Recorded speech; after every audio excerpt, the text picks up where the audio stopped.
Welcome to the group chat with Tara Thomas and Amanda Goodman of Faith and Four Letter Word.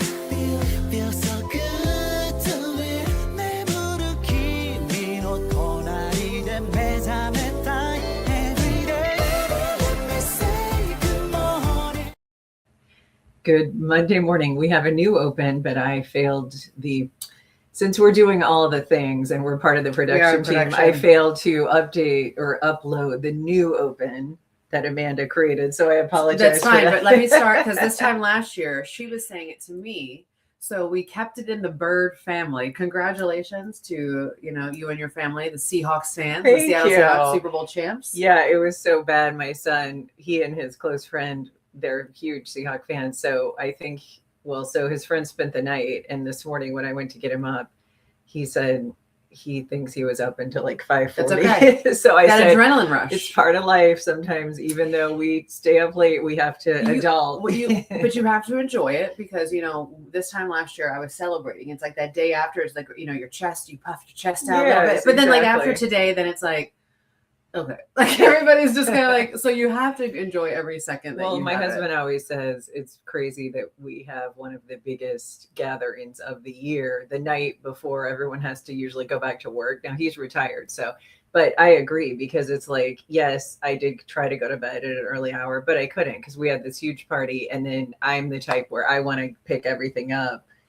right after the party. That's how I am. So I went to bed at like midnight. Because of children's activities and stuff, we did not attend the Super Bowl party. But yesterday I was like, because I was sitting there and I'm thinking, I cannot believe she's still having this party when it's their team because I cannot a lot watch. Of people are like that. I understand. I cannot watch. I have never watched the Eagles with anybody near me. Well, and Dave did it. My husband, just for reference, he's from Washington State, lived there his entire life until he followed me here, in 2005. So he was diehard growing up Seahawk fan. So what's funny is he said, I'm glad it wasn't such a close game that every play, it was a horrible game. Because if you were like stressed out as a fan, that's one thing. But if it's your team, then yeah. And no disrespect because your team was in it. So it's in your. But that was a boring football game. I agree. That was just like I did feel bad for the Patriots quarterback because he's so young. Right, 23.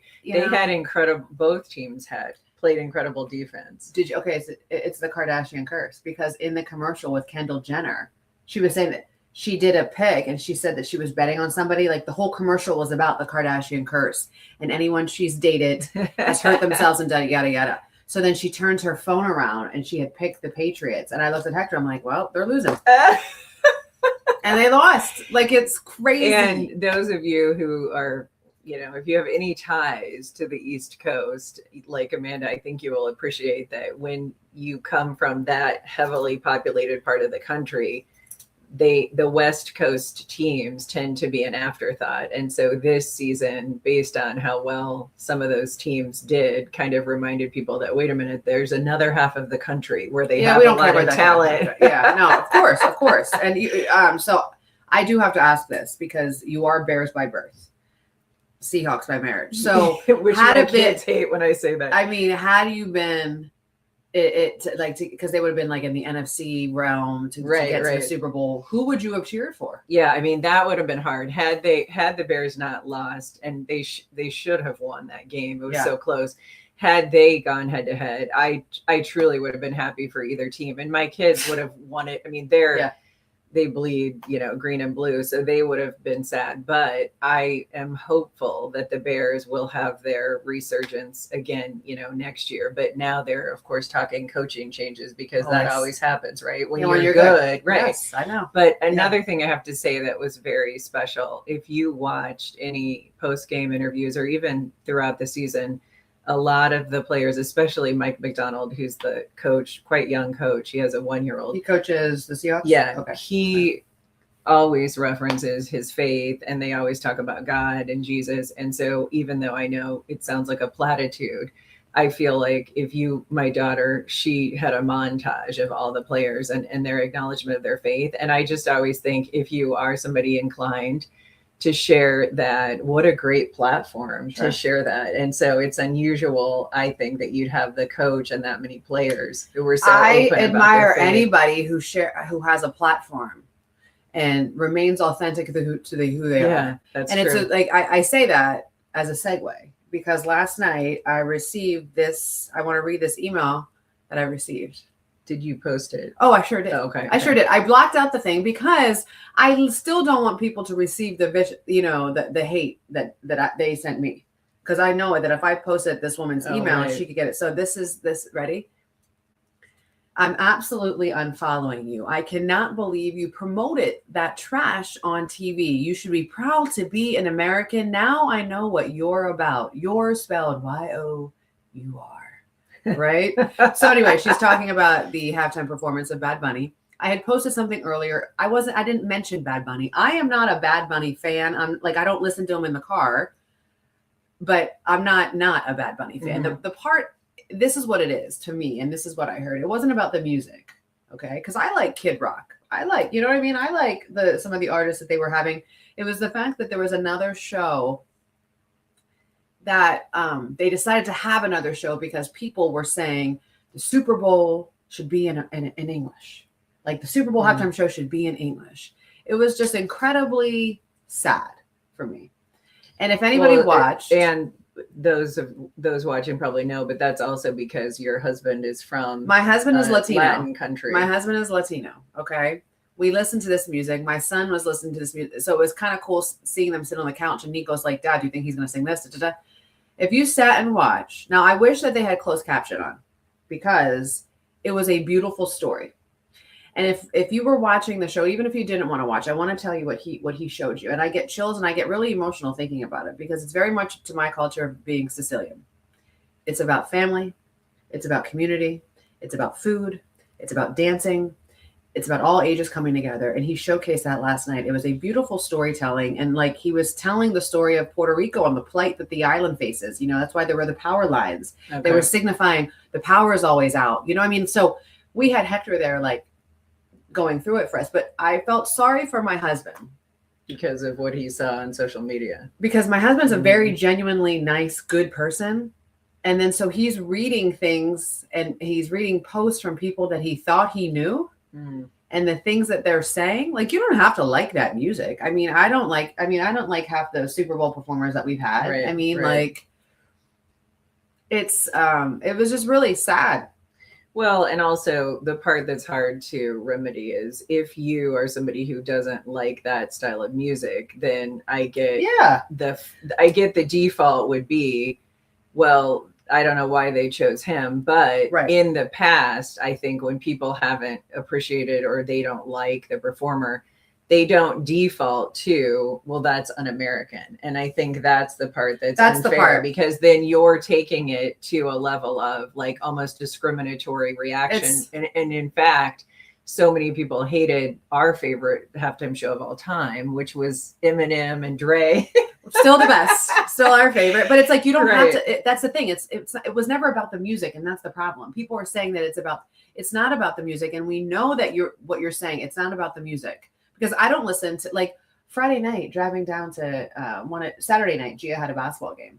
And so Hector drove. And when he's the pilot, he's listening to his music. So we were listening to, like, it was all Spanish-speaking music, right? Sure. And I'm just sitting there bouncing my head, and I'm not Which makes sense. You're going to listen to what your native language is, or you're going to be inclined to have that be a part of your like musical repertoire. I think the one thing I will say, and I don't know if it was AI or what, but I did see, and I think part of the disdain for Bad Bunny is he was not burning the American flag. If that's that. I saw a video where at some event where they played, you know, God Bless America, or that he was sitting down very publicly. And so then I thought, oh, if people see that, then I don't know. They're going to, but again, with everything being like last night, what he did, AI like sang Together That We're More. And I like he yelled, God Bless America. And then he was talking about, he said, God bless America first. And then he went through all of the countries in the Americas, including South America. Yeah, which they had the flags. Right. They had all of this. So he was saying, God bless everybody. And I want to read this comment from this man. And I thought this was my favorite comment of ever. He said, I watched it because I wanted to know what all of the hate was about. I had no doubt that the TPUSA show would be much more appealing to me, but I figured I'd be open-minded. I must say it was impressive. While it's not my kind of music, the production or whatever you call it was great. I woke up this morning and I'm still the same person, just a little more cultured. So good. his name is Ron, and he posted this on my my AG page, and that to me, that's it. Yeah, that's all it was. Yeah, I thought the creativity and choreography was excellent, and I loved like when if you were watching it, you know, he dropped into that house, and then he was like inside the house when, of course, that was pre-recorded. But I loved how they had that couple actually get married. Yeah, because that was cool. They invited him to his wedding. He said, "Oh, hey, I'll top it. Why don't you get married here?" And it was just very much like my kids. We've been to Puerto Rico twice, and my kids were like, "Oh my God, I feel like I'm in Puerto Rico," because they had the bodega and just the storytelling. I think online you can go and they'll break down piece by piece, and like they break down with the lyrics. It was just, I think it was a beautiful moment, and what I loved, and while people hated it, I loved that he didn't change himself. He sang every song in Spanish as they were originally recorded. He didn't try. I just thought it was beautiful. I thought it was beautiful. Yeah, and I'm sorry for Hector that he felt like there was more than the weight of people not liking him, you know? Because now he will never unsee it. There is nothing, there is no conversation that you can ever have with him now where he's not going to say, I know who you are. And so he and I, like the back pedal. We I didn't mean to offend you. I didn't mean to. I like you. I'm talking about other people.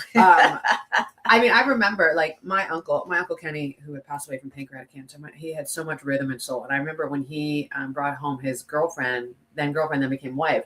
Her name was Marta, and she was from Puerto Rico. She was from San Juan. And I remember meeting her, and it was so cool, like merging. I remember watching those cultures. So it is powerful when you meet somebody from another culture and you're open to it. Right. And my husband said last night, he goes, I just want to thank you. Because I was like, I'm angry. This just makes me so angry. He's like, thank you, because 20 years ago, you were always open to my culture. Your family was open to my culture. Right. And it's just, yeah, and the young people don't care, you know. It's just probably older people, I think, that are more critical. But I don't know. But a lot of kids, I mean, when I think of kids, I think they're pretty, you know, like my son and his friends. I don't know that they're huge Bad Bunny fans, but they appreciate like all the performance and the different music because that's what they're around. And so like when Lady Gaga did that song, some of you will know it. It's very popular on TikTok. And so that was another thing that was funny is then everyone's like, oh, this is the song from TikTok. She nailed it. That was good. And then Ricky Martin, that was a surprise. I loved Ricky Martin because I said to you before we started, I said, I think this is, I looked at Hector and I said, I think this is the first time Ricky Martin could be absolutely authentically himself and not, you know, bend to mainstream. Right. Because someone said, oh, I remember him and Living La Vida Loca. And I'm like, that song grates me. Like I cannot, right? It's like, you know, all those. So watching them backstage afterwards, I don't know if you saw them when they went off the stage and he kind of like Ricky Martin looked at Bad Bunny and Bad Bunny just kind of put his hands in his face and just kind of was like, what did we just do? Oh yeah. You have to think for these a huge honor. for their people, like, you just, I mean, when I say this, these are our neighbors and our friends and, you know, the people that you sit next to at basketball games. Like this is just. So he's from Puerto Rico. Yes. Okay. That's the part I assumed. Yes, I wasn't. Remember when he was in Menudo? I thought maybe he was Puerto Rican and grew up in the States, but he did grow up in Puerto Rico. He grew up in Puerto Rico. I could be wrong, but I do believe. But my first instinct was when Lady Gaga was singing that, I was like, ooh, J-Lo's going to be mad. She was like, but it's like you can't compare J-Lo. Yeah, I think that would have cheapened his performance. Isn't that sad? Because I do like J-Lo, but I don't. Yeah, I think that Gaga killed it. Well, and it was so interesting because I'm not up on all of the social media influencers as well as younger people, so I didn't recognize Alex Earl, and she's the one who was dancing with Tom Brady. So she was one of the people dancing. Oh yeah, no, I don't. I'm not. I'm so tired. Went right over my head. Well, because I'm so like I've read the headlines. Like people were like, Alex Earl and Tom Brady spotted talking at the Super Bowl party. I'm like, I don't care. mean, like I got a breaking news alert about it. I got a breaking Speaking news of alert. couples, did you see Robert Kraft's wife? I mean, she looks like she's 25. She probably is, and good for her. Like, And we laugh because, of course, everyone always says, and I get it, right? To each his own. But let's be real. Would that woman or Robert or Bob or Bill Belichick's Bob, this is his girlfriend, brother Bob. yeah, would they be together were it not for the money, the bank account attached to Honey, it? I wouldn't even believing do it that. for the money. I wouldn't even do it for the money. No, like, yeah. So on a more serious note, Yeah. we have to revisit the Savannah Guthrie story. I So was looking Nancy for updates. Guthrie, as we've discussed, and unless you're living under a rock, would be hard to not be aware of, has been missing since a week ago yesterday. So Yeah. a week ago Sunday. So an interesting take. So my daughter is a sophomore at the University of Arizona, which is in Tucson. And this semester, she's taking a criminology course. And the professor, who is a Tucson native, was very adamant that that kind of abduction in that particular part of the city, the foothills of Catalina, it would be so uncommon and so unheard of that he is, based on his expertise, is convinced that it is somebody who does know the family. And then the other layer to that some of you probably saw over the weekend, when they looked at the timeline, which I know has been shifted somewhat in what there's been reporting about, there was about allegedly a 45-minute window where Nancy may have had an intruder or intruders in her home, and they stayed in that home for that length of time before they would have moved her. So what they're saying is that individual or individuals had to have been aware of the fact that the cameras either weren't working or they were aware that they could disable them without it tripping an alarm, because her cameras weren't connected to any kind of permanent. It is like when I say it's so meticulous. It's like the movie, Ransom. Everything is like so done. It's just too weird. And I don't think criminals are smart enough to pull it off anymore. I don't think, what I'm saying? Like, and I say that, but like I have been saying, because it doesn't Especially make when sense. the FBI is involved. When it's an 84-year-old woman. Right. Why would you It doesn't kidnap make somebody? sense to me. I feel like. Because also, if you were aware of her health problems at all, which she's 84, so you're not necessarily going to be in the top, pristine health. The kidnapping of somebody at that age is even more risky that they wouldn't survive. Right. Right. So that's the other part. So you shudder every time you watch Savannah and her siblings, because I don't know what you would do in that situation. And you cannot even, the number of news stories about it and the billboards and all things. I mean, she could not have asked for a better public response in terms of how much publicity it's getting, but I don't know if that helps the case. I don't know. And it deserves it. But again, it's getting it because of who Savannah is. Right. So there's so many people, other families that are going through this ignored, so often, and they don't have the notoriety or the resources. Right. And that makes me really, really sad. And I think, it was very interesting too, like from a TV standpoint. They were saying that Today Show ratings have like gone down because now it's no longer the happy, family friendly. There's like a cloud hanging over. Oh, well, that is Sad. so interesting. And I did see where people were saying now insiders at the Today Show, which this could be complete, this could be just an assumption, but this makes sense.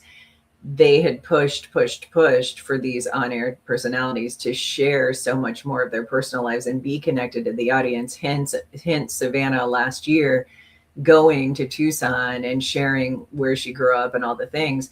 And now they're saying none of the on-air talent anywhere wants to have any of their any elements of their personal life shared. And so I thought that was so fascinating, because we could have told them that, right? I am very cautious. Small scale.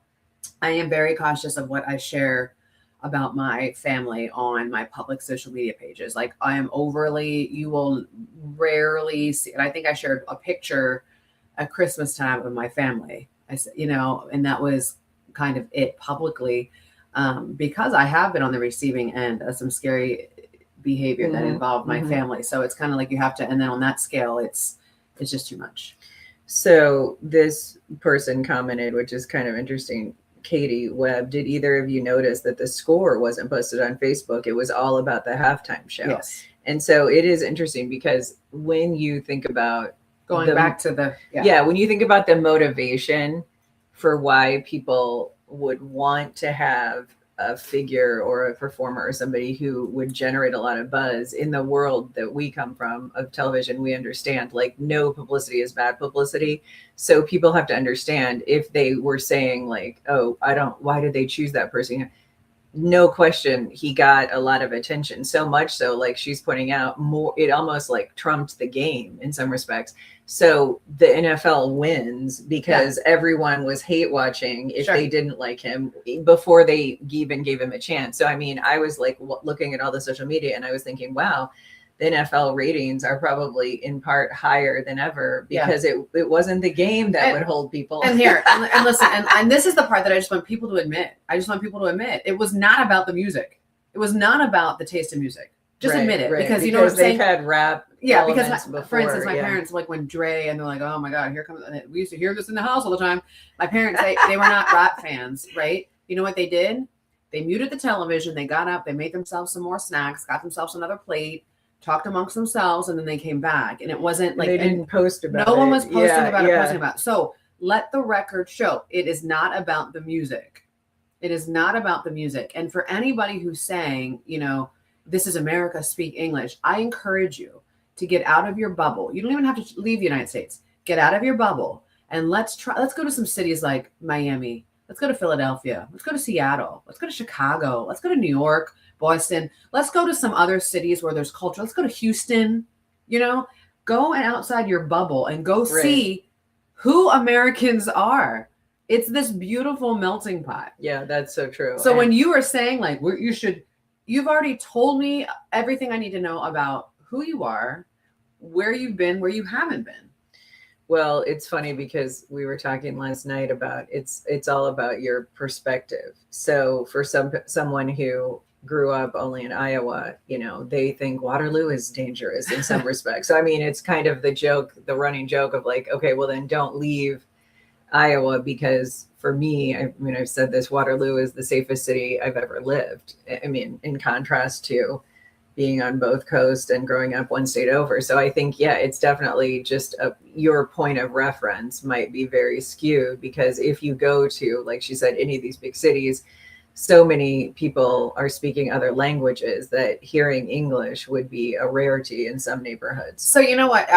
We were talking about last night when we went to Italy last year for spring break. And I remember we went and we were trying to speak Italian and the proper way. And I will never forget the face on everybody, every Italian, whether it was at a market, a restaurant, on the street, they were just like this, encouraging. They had so much patience. Mm-hmm. They were never like appreciative that you tried. Yes, they're like welcome. They weren't like welcome to Italy, speak Italian. No, they were like this. And I remember my son said, Nico said, "Imagine if America was like that." That's a good observation. I mean, it's just this is not like you think that everyone's. I think more people in the world speak Spanish than they speak English. It's just really, really sad. And what really was interesting is I saw somebody on social media last night who is very devout in her faith and talks about going to church and finding the Bible and finding God, and the hate then that spewed out from this person. I mean, like it was not, there was no like read between the lines. It was like hate. And I was just like, that's too bad. I just want to ask you one question. Did Jesus speak English? And she takes a sip. I mean, like, just as like, he did not. He did not. I mean, he did not. Like, it's just. Yeah, that's such a good point. I mean, also we should add to this. This is actually funny. If you did watch the TPUSA show, I would be curious your thoughts on that, because I had to laugh. Our friend Jen, who was here at the party, her mom said, I think that alternative Super Bowl show will be much more family friendly. And her husband said, Kid Rock? Yeah. Even though I love Kid Rock. I love Kid Rock too. I love Kid Rock. Kid Rock, just for those of you who don't know, and you may, I mean, he definitely has a bit of a sordid past where he was pretty open about, embracing prostitution. Right. And good for him. Let's not make this, you know what I mean? Like, so it is funny to say that like Bad Bunny is not family friendly, but Kid Rock headlining is very family friendly. I know. It makes it. I do wish that it was had closed captioning, and so you could understand the lyrics. I did. Also, I didn't even think of that. I could have turned that on. Now I did like how he had that billboard at the end that. What was it? Love is stronger than hate. That was beautiful. I thought that was good. And the football at the end. It was good. Yeah. So, okay, what else is going on? The other thing that we have to talk about is the weather. So I just can't even believe how much better I feel like psychologically when the weather is warm. Yes, sad? I know. It's like the music. But then it makes you feel sad because then the whole month of January, it was just like depressing because it was so cold. Well, you know that we are, today was supposed to be 51. Let's get the weather. Let's get the weather for it. I'm going to pull it on the Weather Channel. It's so refreshing to not have to not have ice on the road. That's another thing. I mean, some of these 48 degrees, so it's going to feel like. And next week, I think knock on wood, we're no, we're not. No, we're not. I was going to say we're done with the snow, but later. Okay, don't say that because I remember on Easter walking out when I was in Mason City, walking outside, and I remember that the flats that we used to wear with no socks. I had like a skirt and flats because I was going to Yonkers. And I remember walking out and I literally stepped in like 6 inches of snow or something. Yeah, on Easter, or it was like the Monday after Easter or something. And I just remember being like, okay, I didn't think in April, that I was going to have to keep my snow boots. Speaking of Easter, this is really, really cool. So my parents are going to be in Rome for great. Easter. So they're going to Italy. I'm really excited for them. I've helped plan their trip. And I had turned on the Weather Channel was playing on my phone. So I was like, who is this woman talking? But anyway, so I had to email the Vatican. There's a special form that you have to fill out this form. The Easter Mass within Vatican City outside St. Peter's is open. It's free. So I told my parents, I'm like, you have to get there really early because you're competing with millions of people.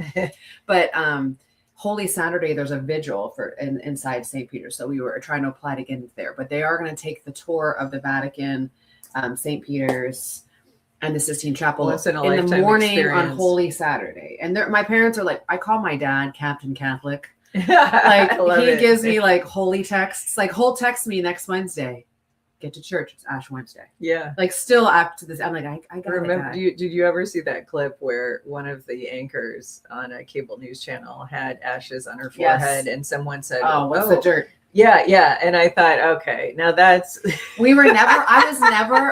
I was never discouraged. That's one thing I will say. I was never discouraged to remove the ashes. So it was uncomfortable because I was young when I first, and I remember I had ashes on. And when you were anchoring? When I was anchoring in Texas, and I was in Texas. And if you're not familiar, so when Ash Wednesday is a reminder, and as they're saying it, it's very kind of like it gives you chills. And so when they put the ashes on your forehead, they're like, remember, you're born onto this earth as dust, and as dust you shall return. I get chills thinking about it now. To humble you and to get you ready. Ash Wednesday is obviously the first day of Lent. Devout Catholics like my parents, and if your grandparents, they fast on Ash Wednesday and every Friday. The remaining of us Catholics, and I feel like a lot of Lutherans as well. Yes, Lutheran faith was born out of Catholicism. Yes. The Catholics were the OGs, right? But the Friday we don't eat meat. And I did a whole persuasion paper in college on why. Because people were like, that's so dumb. Why do you don't? Well, Jesus gave his life. Mm-hmm. So if meat is the main substance that keeps us alive, so we're supposed to give up meat. And I am still texting my husband to this day, 20 years later, it's Friday, don't eat meat. And he'll respond, shit. So I just say it on air. When you said your parents fast on every Friday during Lent, do they eat at the end of the day, or they just the whole day fast? Oh wow, that's impressive. The whole day. And it's my grandmother's. I tried it. I can't. I almost passed out. I can't. I am not. So, and then I feel like I'm less. But my parents, you have to understand, are very, very old school, where they went to mass when it was like Latin still. Sure. So they are very much. No, I love that. And Yeah. so a lot of the Christian denominations, fasting is a part of the rhythm. So for the church that I attend, twice a year, they do 21 days of fasting and prayer. And so I did 1 January, the full 21 days of fasting. And the way that it worked was you could pick like 1 hour or 1 meal like during the day where you could eat, and then the rest of the time you could only have liquids. And so it was so funny that I was like all about like drinking broth and protein, like yogurt smoothies. Yeah. And so it was like, that's hard. Like she was saying, it's challenging, but it's just good for you if you're somebody who wants to experience like what it feels like to have the discipline of the hunger pang or like withholding something from yourself. And so I laugh because I remember it reminded me of years ago, Oprah said she was always eating and always like thinking of her next meal. And, somebody said when she was feeling hungry because she was, in a calorie deficit, then she was like, it's okay. I'm going to survive if I feel hungry, Yeah, and I thought, and my husband just said the other day, because he's been like enjoying being home and having all the things from the holidays and beyond. And he said, I haven't been hungry in 5 months. Which I thought was so funny. That's hilarious. I get that, Yeah, like you're eating and you're like, I don't know why I'm eating. I'm not even hungry. And I can't remember the last time I was truly hungry. Yes. I never knew what that feeling was ever. Well, because we're a Generation X and we're part of the Clean Plate Club. Right. So we're always like, we were never allowed to leave. And the other thing is, we give up, what do you offer up? Right. And so like growing up, it was like, what are you going to give up? You're going to give up, I'm going to give up talking back to my mom. And then we would give up like chocolate, or we give up. And then my mom would like, you could eat it on Sundays. You could have like a reprieve and you can eat. So then I said to my kids the other day, I'm like, what are we giving up? And then Luciana, like the savage one, she was like, well, Nico's going to give up salad. And Arya says he doesn't eat salad. Like it was like the big joke. Like that is so funny. So, like he's giving up something he doesn't. So that wouldn't be deprivation. No. So the older two, they're old enough to. I have them make sure they offer up something, and I make sure they don't eat meat on Fridays. And and the younger two, I'm like, you're not going to eat meat on Fridays. So it's a lot of cheese pizza for them. Yeah. And like that's why and growing up, I mean, all of the places I lived, there were always a lot of Catholics. So every restaurant, every AmVet, they always did the fish fries, and then they also will go back to the Long John Silver's was a staple, but then also you think of like McDonald's and the fillet of fish. I love the fillet of fish. The fillet of fish is really good, but we don't have Long John Silver's anymore. Doesn't it seem like the sandwiches are smaller now? I think so. I feel like the fillet of fish, it's a lot smaller. Either sauce, either that, or I used to think that was a big sandwich, and now it's like a slider, like the Big Mac. The Big Mac is like a slider. The Long John Silver's, people are like, that's not real. I don't care if it's not real fish. Well, yeah, it's fish, right? It's an alternative, to meat. So because they have the crumbles. If you remember, crumbles, you know what? This is gonna blow your mind, though. If you say you didn't like them, I loved Long John Silver's. I don't like the Hush Puppies. And I don't like the Cheddar Bay biscuits at Red Lobster. That one is weird. But the Hush Puppies, once you bite into it, you're like this. Yeah, like it's dry. It's almost too rich for me. The Hush Puppies.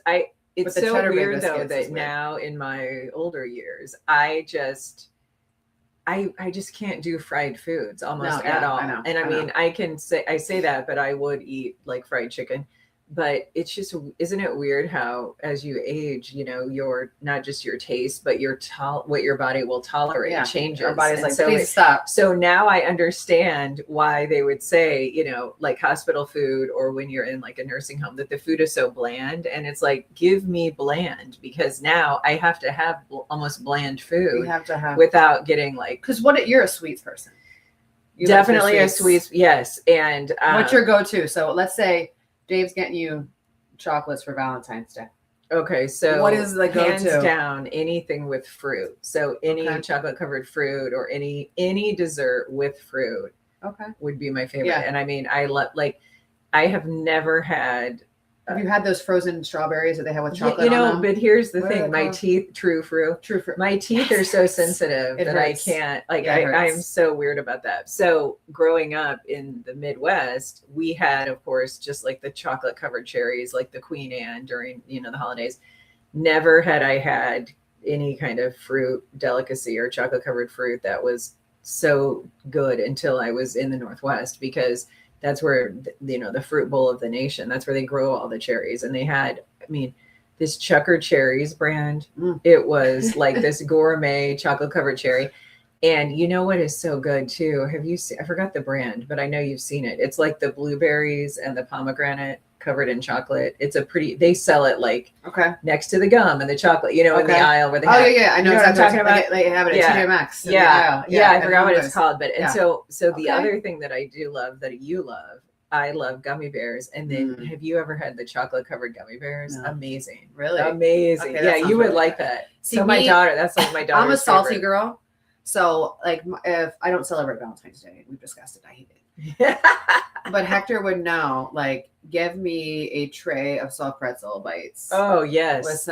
Well, I thought of you because we were at Single Speed. Oh, they have really good Friday, and they've got an incredible soft pretzel. And then there's somebody else was telling me about a soft pretzel, and I was going to ask you if you've had it. And I'm going, it's so bad. You don't retain what happened 3 days ago, even though I remember something 30 years ago. Yeah. But it's like, so you've probably become, like you said, by default, growing up where kind of the home of the soft pretzel in Philadelphia, you default to being probably more critical of soft pretzels, but you can't help it. I can't help it. It's just once like you've had, because it's just everyone. Once you've had like the real deal, it's now kind of Grumpy's, we love. Grumpy's is a good pretzel. Grumpy's is a really good pretzel. So there's a few things Pennsylvanians are very, very picky about. Obviously cheesesteaks, pretzels, and then pierogi. Pierogies are jam.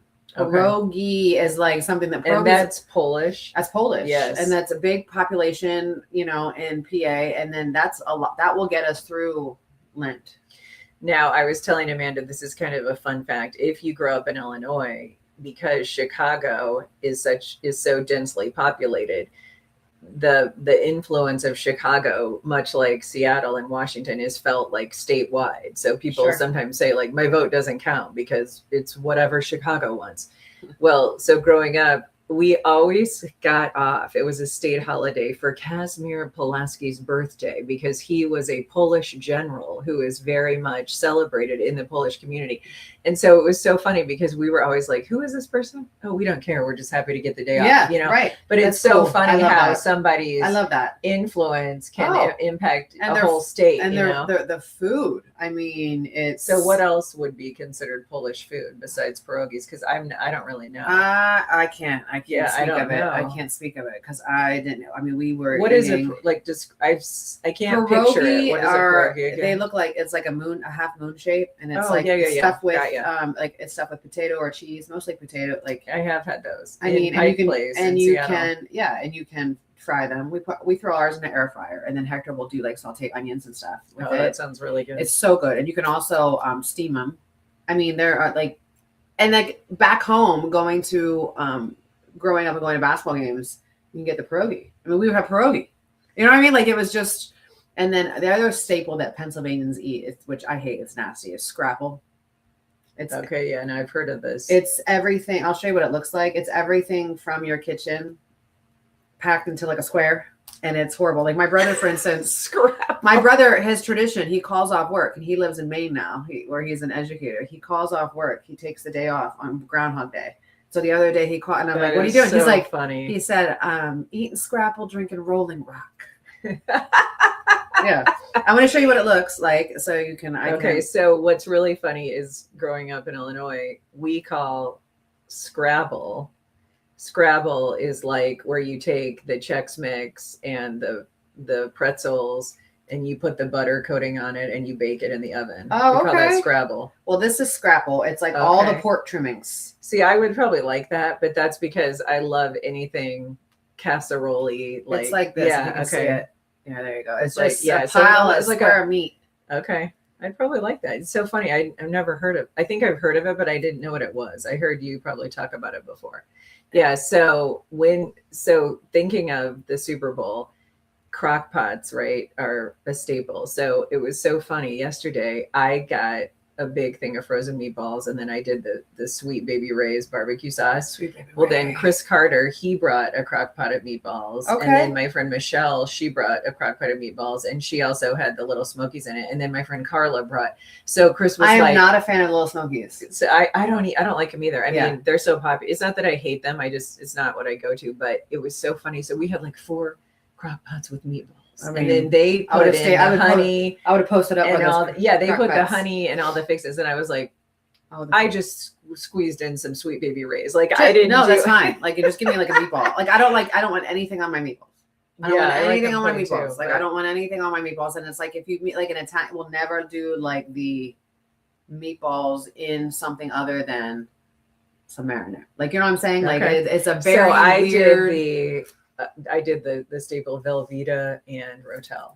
There's That's nothing a wrong with that's that. a There's nothing popular wrong- dip. that's a- Yeah. We did because we had volleyball, so we had to like our children run our lives. So I did buffalo chicken dip, Okay. and That's I good. mean, I used the rotisserie chicken. I didn't even use canned chicken, y'all. That's I used impressive. rotisserie chicken, and I split it between 2. So and then I made Gia wanted me to make some nachos in the oven, so we just did. That's good. Those are great snacks. Yeah. I went to Sam's shortly before the party and it was packed and it was so funny. Ron came and then Ron was like, I went to Sam's. And so I was at Sam's too. yeah, in the so I morning. mean it was packed at Sam's, and on the way out, this was actually a big hit. There were Girl Scouts selling cookies. So I bought like 7 boxes and then I Smart. did like a Girl Scout cookie platter, and the Thin Mints are still very popular. Those girls, go those are the first. girls that got me last year.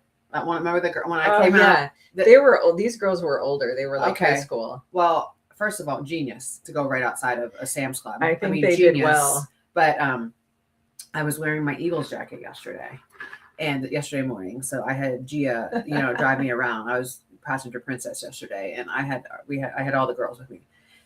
And somebody was like, "The Eagles aren't in the Super Bowl," and I went, "Oh Lord Jesus, I'm going to fight somebody today." And I'm like, "I know, but last day that we're Super Bowl champs." I mean, like. That is so bizarre. So we had at church, it was like wear your jersey day. So it was Okay. funny because, of course, we were wearing a jersey of the team playing that day. But I saw tons of people in all their jerseys. Well, people So, don't you understand this. Like last year when the Eagles were in the Super Bowl, I didn't wear stuff because I do not wear game day. If Notre Dame is playing on Saturday, I will never wear Notre Dame clothes.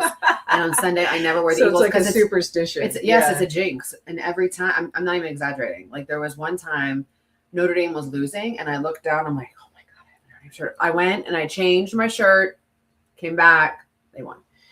Well, this is so funny. So Russell Wilson was the 10-year starting quarterback for the Seahawks, and so we love him, and Yes. we still loved him even when he played for other teams.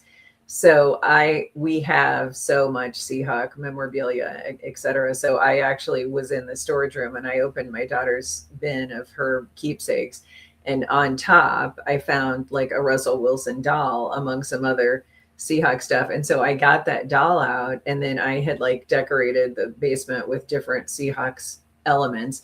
And I put this Russell Wilson doll kind of like straddling these big trays we have on our ottoman, this big ottoman. And my husband looked at me and he said, "You're getting out the Russell Wilson doll? They lost to the Patriots in the last play of this. I'm the with Super Dave Bowl." on this one. So he said, if the Seahawks lose it, I'm blaming it on you putting out the Russell It's like a Wilson voodoo doll. Yes. And Yeah. so it was so funny because Russ was sitting there just, and in the end, I understand this is the superstition because if baseball is the most superstitious sport. So my husband's a baseball guy. So Thomas's friend Z, in the middle of the game when there was still a chance the Patriots could come back, he got up and Dave was like, "What are you doing? What are you doing? Sit down. Yeah, Sit down until this play's over. Yeah, I'm You the same way. can't move. I'm the same way. I'm completely You superstitious. can't go to the restroom. I'm You can't. completely- You gotta. I'm completely superstitious, so I understand, all of that. Yeah. I was sitting there watching the Patriots last night, and I felt bad for all of my friends who are Bills fans because I'm thinking you should be in this game, right? You know what I'm saying? Like it was like the Yeah. one year because when the Patriots were playing, like they've never played football before. It was like the so weirdest. they've been to what they say. Is it 7? Have they been to 7 Super Bowls or I Something don't know. stupid like It's that. it's much. And how about Might he be and the even more quarterback, than that. the QB and his wife have been together since they were 12. It's the cutest Oh, little wow. love story. Yes. Yeah. Oh, They're that's from funny. North Carolina, and Okay. I they didn't- are. Oh, I think I did see. I And she's saw the it one that's on. TikTok. She's on social media. She's quite a following. She does Okay. little cooking things, and what I like about her is she just looks like the girl next door. Because here's the thing that I'm tired of, and I'm sure like the men like it.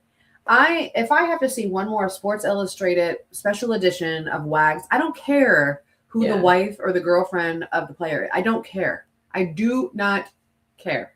I don't care. Like it was a picture of like Brittany Mahomes wearing like next to nothing. Like I don't care. Like, you know what I'm saying? Like for me, it's okay. You be proud of who your husband is. Like, what's your maiden name? What do you do for yourself? Well, and part of that, Drives I mean, me that's nuts. a social media driven and reality show, driven circumstance because so many years ago, I mean, we didn't know much about the spouses. Right. But now that's just part of the allure. And that's how, and then as we know, they can sometimes overshadow the player. In the case of like Jessica Simpson and Kim Kardashian, I mean, I'm sure some of those players like regret how much it overshadowed their careers. Yeah.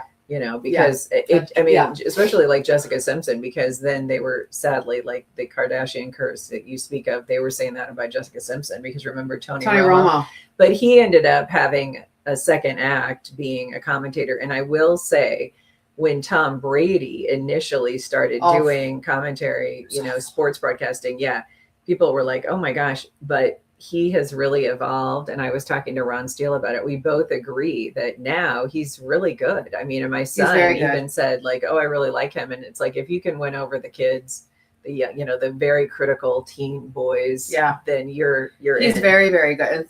And I'm glad that he is now because he has so much he's so football knowledge. Well, because he's got a, I guess you could say a genius level football IQ. The man was playing high level football in his mid 40s when you and I walk up the stairs and we sound like it's like our knees sound like a turtle chewing on a aluminum foil. I'm taking one step to one step at a time. So he is. That's why I always said I never liked playing Tom Brady, but I was never going to hate on Tom Brady because he was. I mean, game recognized. I mean, you got to recognize the fact that he is.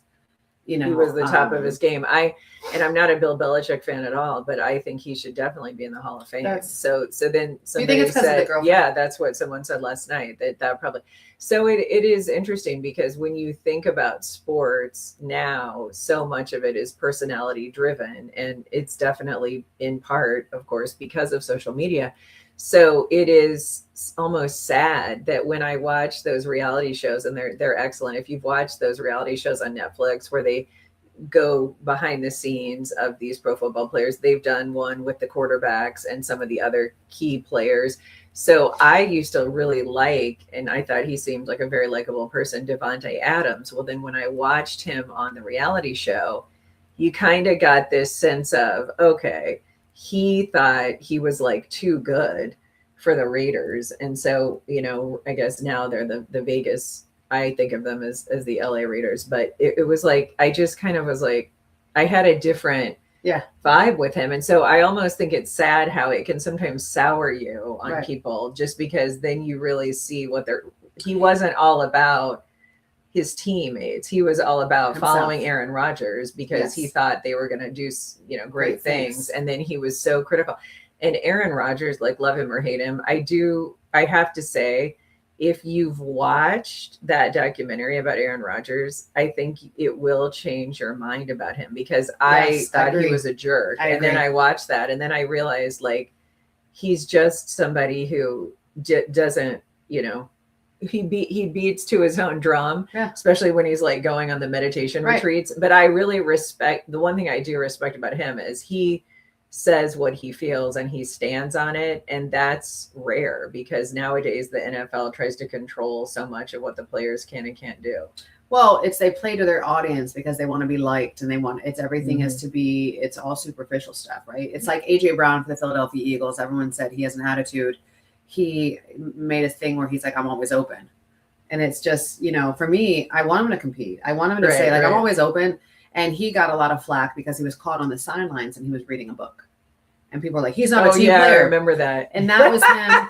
And it was some players, when you see they come off the side and they put on headphones and they're listening to music, that's how he calms down. That's how he centers himself. He would read, like he reads, and it's like the books that he's reading, he's not over there reading like a Colleen Hoover novel.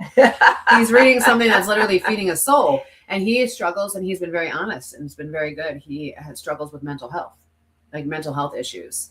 And that's how he focuses on his mental health. So I think having somebody use their platform for that, saying, hey, listen, you need to do what's okay to take care of you. And if that's reading when everyone else, because again, I appreciate him that he was standing in his authenticity and not trying to placate, like keeping the fans happy. And first of all, you're never going to keep a fan from Philadelphia happy. You're not going to do it. So I give people a lot of credit who do that and stick to what they believe in rather than placating to what the audience wants. As I keep reading comments on my page. So now there's that withdrawal that the NFL fans go through. So my son, my daughter, and my husband, they'll, what do we do with ourselves now on Sundays? Because they live for Sunday football. And so now my son will go back to his second love, which is Oklahoma, and he will be obsessed with Shea and OKC and hoping they can, have another good season. I'm just counting my days of spring break. I just want right now it's spring break. It's gonna be here soon. I think it's only like 5 weeks away. Yeah, and I'm excited. I did want to say something. Lindsey Vonn took a terrible crash. Yeah, went on a horrible crash, and then you see social media once again, where like everybody comes out of the woodwork, and they were saying she never should have done it. She's too old. She's too old. She broke her leg. She went into emergency surgery. Crazy. She had to be airlifted off the mountain. Nobody a high level athlete doesn't need any of our critique, right? As we're sitting there eating our buffalo chicken dip, criticizing someone doing something that they make look so easy. And that's why I saw a meme the other day. It's so true. It says, I need the Olympic committee to put in like a regular person. Because if they have the regular person do the event first, so then makes me realize how good these athletes really are. Oh, yeah, that's so true. And I'm not talking like curling. Yeah. Like I'm talking like the downhill. It's insane. It's like every time you go down the hill, like you could die. I mean, that's how fast they're going. So, okay, what I will say about the Olympics, and I think some of you will appreciate this. Shame on NBC. As soon as they presented the Super Bowl trophy, they cut away to the Olympics. And I thought, okay, I get it. You're trying to drive viewership. If you were a fan of either team and you want to watch the post game and you care about they didn't the do interviews, any post game? No, they did. But I mean, they cut away so early that it was like, I'm like wanting to see more of the celebratory post game stuff. And now we're on the ski hill. And I'm like, it was so disjointed. So my son and his friends, they turned to ESPN right away. So then you lost all your viewership that you had captured. And I get that was like they're so excited that they have both this year. But I don't believe that everyone in that moment was over kind of digesting what had just happened. Especially if you're a fan. You want to see the commentary. When you're a fan and your team just won and you've been waiting for so long. Right. I mean, and that's we're back to the Olympics. Yeah, that's a hard hill to climb to get back to the Super Bowl. And it was sad because our friend Rick Coleman, he couldn't come to the party because since NBC was the host network, he had to work. We know how those days are. I do not miss those days. And then you have to wait until you go on at midnight. I think the latest I ever went on when I was on the East Coast, it was 2:45 in the morning. Oh my gosh. And I was thinking, who is watching? Who is watching the local news to tell me what pothole to avoid? I'm like, no one's absolutely watching. So I don't know. I'm going to look for my 4-letter word of the day because I'm a little frazzled this morning because I keep seeing comments from my AG page. If you want some entertaining commentary to start your week, head over there. That's a fun. I just can't today. I can't. Now we are on the march this week to Valentine's Day, a holiday she abhors. I love Valentine's Day for many reasons, but one primary reason is because that is the day in 1998 when I met my now husband, and we were introduced on Valentine's Day, and we've been together ever since. That's so nice. So that's kind of a cheesy, fun twist for me. And then he proposed to me on Valentine's Day in Waterloo. He flew here from Washington State, and it was 6 years after we met and started dating. So it would have been in 2004. So for me, it just is a very significant holiday in that it's one of like an anniversary for That's my nice. husband and me. And so I told you this, I fondly recall, like you said, you get your kids gifts, and growing up, that was a thing. And the year that I got those OP, the Ocean Pacific hoodie, we didn't call it hoodies back then. It was like the shirt with the hood. Yeah. Remember, they were like t-shirts with the hoods, but long sleeved. And then I got the like the board shorts. And so I was so excited to wear my OP hoodie on the bus. Oh, on the bus. Yeah, I I didn't wear the shorts, but the hoodie. Oh. And then you're like, I got this for Valentine's Day. Yeah, no, my dad would always get me flowers, but I hate it. Sweet. And it was sweet, but I hate it like in high school when they would have like, I agree with you on and that. they would stand in the front. Yeah, if people like student council would deliver, like the candygrams, and if it was pink, it was friend, and if it was red, somebody loves you, and then. Yeah, and then there was like people me getting nothing. Yeah, me. Or I got one where somebody was like not friendly on it because they were mad that their boyfriend. They saw me in the hall like talking to their boyfriend, so they were like hate grams, That's a new business we should start. Let's send out some hate grams. Well, I have my 4-letter word is free. Oh, that's and good. I want you to be free from people pleasing, free from the guilt, free from your own opinion, free of your own opinion, and just take a stand on anything that you want to take a stand on. Free. Hey, and I had to mention, I watched that most recent episode of Real Housewives of Beverly Hills, and I agree. Like Rachel Zoe is starting to grow on me because she was saying you can't always be performative, and she's going through a divorce. And so she was saying how you have to just be able to be real, especially among your people friends. You can say. And so I thought, isn't that the truth? Where if you think about, and we've both been there, if you've had past friendships where you felt like you had to like reserve comments, not be your authentic self, or almost sometimes like tiptoe around whatever issue you were afraid was going to offend, it's sad that they really aren't genuine friendships then. But we've all been there. We've all been you're there. Like, well, I hope they still like me. Yeah. And I'm apologetic. Too many people are curated on social media. Like, this is who I need you to meet this is who I am. And then you meet somebody else. Like, so it's the one thing as people, when they meet us, and I will say this out loud, like people say, you're exactly like how you are. Yes. Whoever I was on television is exactly who I am, and I also love the people who will criticize, like, you're not really, I know too many people who everything is curated. Mm-hmm. Like there's this very much a social media presence, and who they are in real life is not lining up with who they are, and so I just encourage everyone, you just got to be yourself. Like, why? Like, people are going to criticize you anyway. They're going to criticize you about everything. So just be you. It sounds so cheesy, but live authentically. And don't, as women do, feel like you have to apologize for everything, because we always default and think, oh, did I offend somebody? And I remember I even called somebody one time and I said, I'm really sorry. I felt like, whatever I said, like, offended you. I don't think they were even thinking about it as much as I was thinking about it. You know what I mean? Right. Like, I was wasting energy feeling some way, when really, as someone said, I saw this somewhere, and it's so true. Like, no one cares about you as much as you care about you. That's very true. So it's sometimes true. Think about all the things that you think people are thinking, and they're thinking about themselves. Right. Yeah. Period. Right.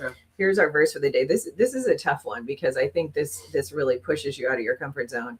James is a great book in the Bible, but it's also one that leads to a lot of self-reflection. And this verse, James chapter 1, verses 2 and 3, consider it pure joy, my brothers and sisters, whenever you face trials of many kinds, because you know that the testing of your faith produces perseverance. And this is a tough verse, and I know it well, because sometimes, especially when we're going through the most significant, impactful, or, in what feels like insurmountable trials in our lives, the last thing we want to do, as James tells us to, is consider it pure joy. But the point that I think is made here is your faith produces perseverance when it's tested, right? So sometimes when you come out on the other side of that trial and tribulation, that's when you do experience pure joy, because you recognize, you know what? I'm glad that I got through that, because now it's changed me in a way that I am a better person. It's like my dad used to always say, when things were going like wrong, he's like, Mandy, what's faith? And I'm like, he goes, no, what's faith? He was like, everybody can be, faithful when everything's, going Correct. well. He was like, faith is saying, hey, listen, there's something, I have a better plan for you, bigger plan for you. You're struggling right now, but if you still believe, it's going to get better. Like, you got to have, faith is not easy. And if you're looking for easy, and so my dad will, he'll give me that speech multiple times a year. Mandy, what's faith? So true. And for me, I remember I was in a Bible study years ago where they wanted you to memorize the entire book of James. And one lady in our Bible study did memorize the entire book, and she got up to recite it. So I never forgot that. And I respected that so much, because that was one challenge I did not complete. But you live it. Every week, can all memorize something, but can you live it? Yes, though? Because what very I saw, true. like what I saw a lot of people who say they live with faith, and then your post on social media determined that was a lie. Thank you so much for joining us on this Monday. It was a great show. We enjoyed 9th. just spilling all our guts, and we hope you have a great week, and we'll see you right back here bright and early on Wednesday for the group chat. The group chat is brought to you by the empowering staff at Middle River Cabinetry and Splendore Medical Spa.